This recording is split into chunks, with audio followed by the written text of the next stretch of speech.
आज हम लोग पढ़ेंगे नेशनल हाईवे के बारे में। पिछले वाले क्लास में हमने गोल्डन क्वाड्रिलेटरल सुपर हाईवे के बारे में पढ़ा था। आज हम लोग पढ़ेंगे नेशनल हाईवे के बारे में, और ये हमारा सेकंड होने वाला है रोड का कैटेगरी, क्योंकि हमारा टॉपिक का नाम क्या था कि इंडिया में रोड को 6 अलग अलग कैटेगरी में बांटा गया है। तो पहला हमारा था गोल्डन क्वाड्रिलेटरल सुपर हाईवे, वो हम लोग पढ़ चुके हैं, और सेकंड है आपका नेशनल हाईवे। चलिए नेशनल हाईवे के बारे में पढ़ते हैं। National highways link maximum parts of the country. National highway जो होता है ना, ये आपके कंट्री के मैक्सिमम पार्ट को कवर कर देता है। मतलब कि आप कभी भी नेशनल हाईवे पे जाइए, और नेशनल हाईवे ना मुश्किल से 50 किलोमीटर से तो ऊपर का ही होता है ना। तो जो आपको समय गली गली से जाने में लगेगा, वो उतना ही समय में आप नेशनल हाईवे को 2 बार क्रॉस कर लेंगे। यानी कि नेशनल हाईवे जो है आपके कंट्री का एक इम्पॉर्टेंट हिस्सा कवर कर लेता है। बात समझ में आ रही है? और ऐसा तो नहीं है कि नेशनल हाईवे किसी एक ही स्टेट में है, ऐसा तो नहीं है, हर एक स्टेट में है और अनेकों नेशनल हाईवे है। तो इस महीने में हम लोग कह सकते हैं कि नेशनल हाईवे आपके कंट्री के मैक्सिमम पार्ट को कवर कर लेता है। ठीक है, आप बिहार में ही देखेंगे तो बिहार में आपको 7-8 नेशनल हाईवे दिख जाएंगे। ठीक है, उससे ज़्यादा ही हो सकता है। आगे बढ़ते हैं फिर। तो national highway are the primary road system. कहा गया है कि नेशनल हाईवे जो है ना, रोड का ये प्राइमरी रोड सिस्टम है, मतलब कि सबसे पहला रोड यही है। हालांकि इसके ऊपर भी है हमारा सुपर हाईवे, वो तो हाईवे का भी बाप है ना, लेकिन ये हमारा नेशनल हाईवे कहा जा रहा है कि ये रोड का सबसे पहला सिस्टम है, मतलब कि ये सबसे पहला रोड है। ठीक है, आगे which are national highway are the primary road system which are maintained and constructed by the Central Public Works Department यानी कि CPWD। तो ये भी आप सब यहाँ पे याद रखिएगा कि सुपर हाईवे को कौन मेंटेन करता है, नेशनल हाईवे को कौन मेंटेन करता है, स्टेट हाईवे को कौन मेंटेन करता है, ये सब चीज़ भी पूछा जाता है ना, तो इसको भी आप याद रखिएगा।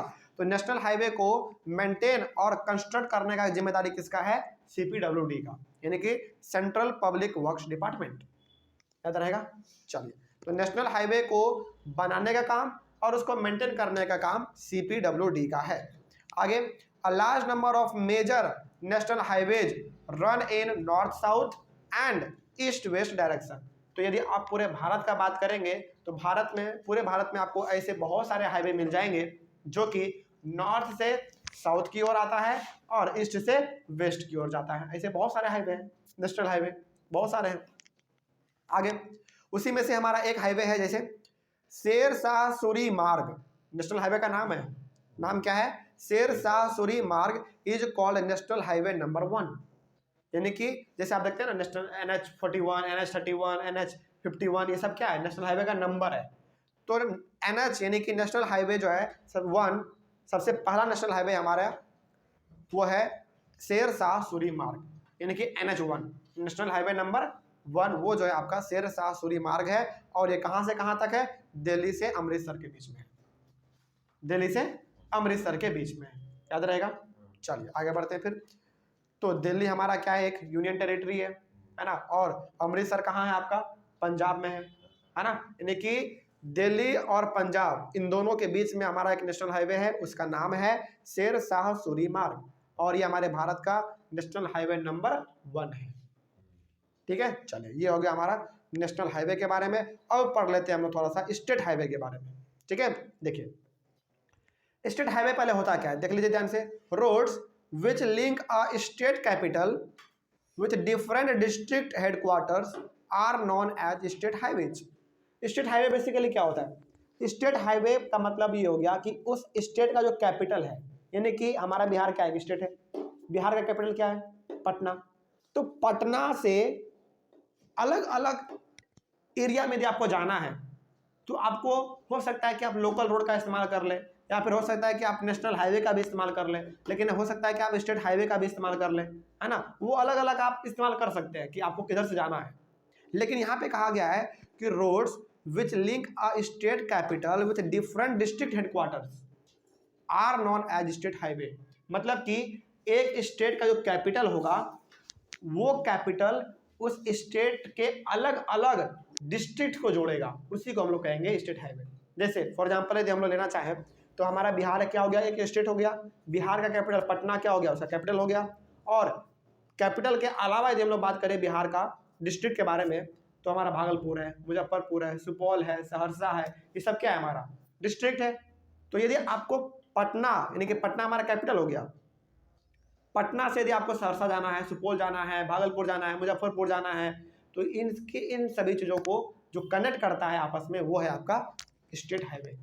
ठीक है, तो यहाँ पे बिल्कुल साफ लिखा हुआ था कि roads which link a state capital से, यानी कि एक स्टेट का कैपिटल लिंक करेगा विथ डिफरेंट डिस्ट्रिक्ट हेडक्वार्टर्स, अलग अलग डिस्ट्रिक्ट के हेडक्वार्टर को वो कनेक्ट करेगा। हेडक्वार्टर को कनेक्ट करने का मतलब क्या हो गया, एक जिला को दूसरे जिला से कनेक्ट कर दो, यानी कि एक डिस्ट्रिक्ट को दूसरे डिस्ट्रिक्ट से कनेक्ट कर दो, वही जो हमारा करेगा वही कहलाएगा स्टेट हाईवे।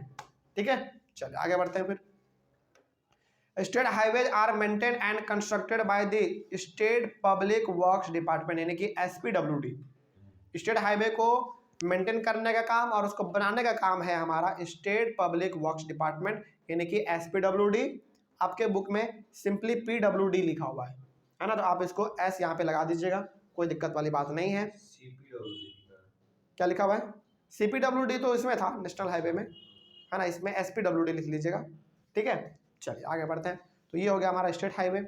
उसके बाद आता है हमारा डिस्ट्रिक्ट रोड्स। डिस्ट्रिक्ट रोड का मतलब क्या हो गया, एक जिला के अंदर जो भी आपके रोड हैं वही रोड आपके कहलाते हैं डिस्ट्रिक्ट रोड। ठीक है, तो वही यहाँ पे लिखा हुआ है, district roads connect the district headquarters with other places of the district, यानी कि डिस्ट्रिक्ट के हेडक्वार्टर का मतलब क्या हुआ, उस जिला का जो मेन काम है वो जहाँ पे होता है उसी को हम लोग कहते हैं हेडक्वार्टर। जैसे पटना का यदि हम लोग बात करें तो पटना का मेन काम कहाँ पे होता है, सचिवालय में होता है, तो ये क्या हो गया, उसका हेडक्वार्टर हो गया। तो एक जिला का जो हेडक्वार्टर है उस हेडक्वार्टर को उस जिला के छोटे छोटे एरिया को जब कनेक्ट करेगा रोड, उसी को हम लोग कहेंगे डिस्ट्रिक्ट रोड। ठीक है, यानी कि एक जिला में जो भी रोड आपका प्रेजेंट है वो हो गया डिस्ट्रिक्ट रोड। ठीक है, आगे district roads are maintain and constructed by the Zila Parishad. District road को बनाने का काम और उसको मेंटेन करने का काम है वो जिला परिषद का है। ठीक है, आगे ये हो गया हमारा डिस्ट्रिक्ट रोड के बारे में। उसके बाद डिस्ट्रिक्ट रोड के बाद है हमारा अदर रोड, अन्य रोड, छोटा मोटा, है ना, उसके बारे में जान लेते हैं। देखिए, this roads link rural areas and villages with towns. तो आपके गांव को जो शहर से जोड़ता है सड़क, उसी सड़क को हम लोग कहेंगे, यानी कि उसी सड़क को हम लोग अदर कैटेगरी के, यानी कि अदर रोड से कैटेगरी में रख देते हैं। तो अलग अलग प्रकार के गांवों को जो शहर से जोड़ने का काम करता है जो सड़क, उस सड़क को हम लोग अदर रोड से कैटेगरी में रख देते हैं। ठीक है, आगे these roads received special value under the Pradhanmantri Gramin सड़क योजना। तो आप कभी गांव में जाओ और गांव के सड़क आप देखेंगे जो बने हुए होते हैं, और गांव के किसी एक कोने में एक बड़ा सा बोर्ड लगा रहता है, उसमें आप देखते होंगे प्रधानमंत्री ग्रामीण सड़क योजना के तहत ये रोड बनाया गया है, ऐसा बोर्ड आपको दिख जाता होगा। तो वो जो सड़क है वो बिल्कुल प्रधानमंत्री ग्रामीण सड़क योजना के तहत ही बनाया जाता है, और ये क्या है, बेसिकली एक स्कीम है, उसी के तहत बनाया जाता है, और इसी रोड को हम लोग कहते हैं, यानी किसी रोड को हम लोग अदर कैटेगरी के रोड में रखते हैं। हाँ बिल्कुल कह सकते हैं, यानी कि ये जो छोटे मोटे हमारे गांव के रोड होते हैं ना, इसको प्रधानमंत्री ग्रामीण सड़क योजना के तहत, ये बिल्कुल एक स्कीम है और इसी के तहत इसको फंडिंग होता है और इसी के तहत ये रोड भी बनाए जाते हैं। ठीक है, चलिए आगे बढ़ते हैं। Under this scheme special provisions are made so that every village in the country is linked to a town in the country. Village in the country is linked to a town in the country, मतलब कि other roads में जो हमारे scheme है, जैसे scheme हमने आपको बताया प्रधानमंत्री ग्रामीण सड़क योजना, इसके तहत ये प्रोविजन बनाया गया है, यानी कि ये एक पूरी तरीके से कह सकते हैं कि डिसीजन लिया गया है कि हर एक गांव को शहर से क्या कर देना है, जोड़ देना है। ठीक है, तो ये हो गया हमारा अदर रोड। आगे बढ़ते हैं, अदर रोड के बाद हमारा आता है बॉर्डर रोड। नाम से मालूम चल रहा है कौन सा रोड, जो कि बॉर्डर के बगल बगल में होगा, है ना। चलिए इसके बारे में जान लेते हैं। 6 नंबर पे ये आपका border road. Roads which are in the bordering areas of the country are known as border roads. तो जो रोड आपके कंट्री के बॉर्डर में है, यानी कि बॉर्डरिंग एरिया पे है, सीमा के बगल बगल में है, उसी रोड को हम लोग कहते हैं बॉर्डर रोड। ठीक है, आगे बढ़ते हैं। बॉर्डर रोड के बारे में कुछ और भी लिखा हुआ है, देखिए, border roads are maintained and constructed by the border roads organisation. सोचो, बॉर्डर के बगल बगल में जो हमारा रोड है उसको बनाने के लिए और उसका देखभाल करने के लिए अलग ऑर्गेनाइजेशन ही बना दिया गया है, उसका नाम है बॉर्डर रोड्स ऑर्गेनाइजेशन, यानी कि BRO। BRO एक ऐसा ऑर्गेनाइजेशन है जो कि बॉर्डर के बगल में रोड बनाने का काम करता है और उसको मेंटेन करने का भी काम करता है। तो कभी यदि आपको मौका मिले तो आप कभी इंडिया और पाकिस्तान के बॉर्डर के पास जाइएगा तो वहां पे जो रोड बना हुआ होगा वो रोड किसके द्वारा बनाया गया होगा? बॉर्डर रोड ऑर्गेनाइजेशन के द्वारा ही बनाया गया होगा। ठीक है, वहां पे आम आदमी को या फिर किसी प्राइवेट कंपनी को मौका नहीं दिया जाता है बनाने के लिए, उसका सिस्टम ही अलग है। आर्मी का पूरा सिस्टम ही अलग होता है ना, वहां पे कोई भी अपना टांग नहीं अड़ा सकता है। ठीक है, आगे बढ़ते हैं। This organisation was establish in 1960। इस ऑर्गेनाइजेशन को यानी कि बॉर्डर रोड्स ऑर्गेनाइजेशन को 1960 में पूरी तरीके से एस्टैब्लिश किया गया था for the development of the roads in the northern and north eastern border areas. उस समय पे 1960 में इस ऑर्गेनाइजेशन को इस्टेब्लिश किया गया था रोड बनाने के लिए। कहाँ पे रोड बनाने के लिए किया गया था? कहाँ पे? Northern and northern eastern border areas. लेकिन आज जो है ना, लगभग हर एक जगह पे जो बॉर्डर के एरिया के बगल में जो हमारा काम होता है रोड बनाने का, वो यही दिखती है। लेकिन शुरुआती दौर में 1960 में जब इसको इस्टेब्लिश किया गया था तो केवल किस हिस्से में रोड बनाने के लिए इसको लाया गया था?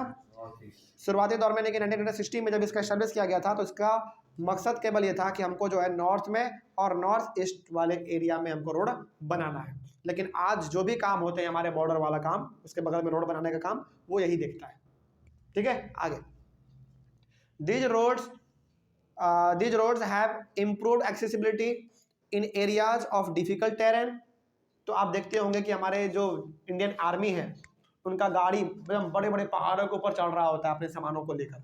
वो क्यों चढ़ पा रहा है? क्योंकि वहाँ पे रोड बन चुका है। तो जहाँ पे पहले पहुँचना मुश्किल था वहाँ पे रोड बना के वहाँ पे हमारे आर्मी के जवान जा रहे हैं। And have helped in the economic development of this area. अब चूंकि रोड बन गया है भाई तो मुश्किल जगहों पर भी जाना आसान हो गया, और दूसरा बात रोड बन गया तो वो एरिया भी हमारा क्या हो गया? डेवलप हो गया। बात समझ में आ रही है? तो ये हो गया हमारा पूरा का पूरा रोड्स के 6 का 6 कैटेगरी।